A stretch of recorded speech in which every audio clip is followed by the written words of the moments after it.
সঙ্গে খেলেছেন ফ্রান্স বিশ্বকাপ। আর্জেন্টিনা দলে পাবলো প্যাজের সতীর্থ ছিল Javier Zanetti, Ayala, Diego Simeone, Hernan ক্রেসপোর মতো বড় বড় নাম। বাবার পথ ধরে ফুটবলে আসা নিকো প্যাজের। তবে ম্যারাডোনার দেশে পাবলোর জন্ম হলেও নিকো জন্মেছেন দ্বীপ রাষ্ট্র স্পেনে।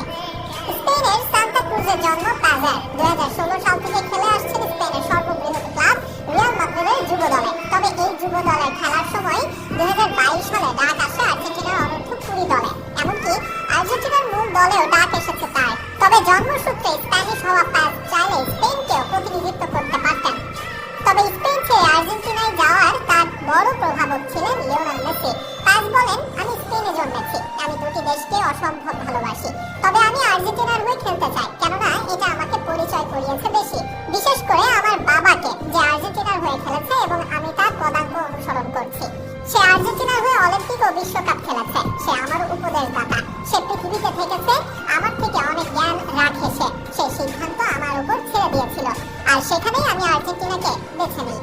এদিকে প্যাজের আর্জেন্টিনা যাওয়া নিয়ে প্যাজের বাবা পাবলো প্যাজ বলেন, নিকো আগে আর্জেন্টিনা থেকে ডাক পেয়েছে, এছাড়াও সে লিওনেল মেসিকে আইডল মেনে বড় হয়েছে। তার সঙ্গে ট্রেনিং করা ও ম্যাচ খেলার জন্য আর্জেন্টিনাকে বেছে নেওয়া তার। শুধু লিওনেল মেসি নন, আর্জেন্টিনা দলে আরো একাধিক পছন্দের খেলোয়াড় আছে প্যাজের।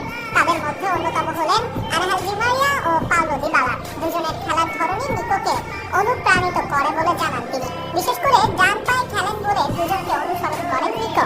এছাড়াও নিকো কথা বলেন তার ক্যারিয়ার নিয়ে। শূন্য থেকে শুরু করা, এরপর কস্পিয়ায় সুযোগ পাওয়া, সেখান থেকে রিয়াল মাদ্রিদের মূল দলে খেলা এবং চ্যাম্পিয়ন্স লিগে গোল পাওয়া, সবকিছুই স্বপ্নের মতো গেছে তার। আগামী দিনে মাদ্রিদ দলে ক্রুস, মডরিচ, বেলিংহামদের সঙ্গে থেকে নিজেকে তাদের পর্যায়ে নিয়ে যেতে চান প্যাজ। আর সেটি করতে পারলে আগামী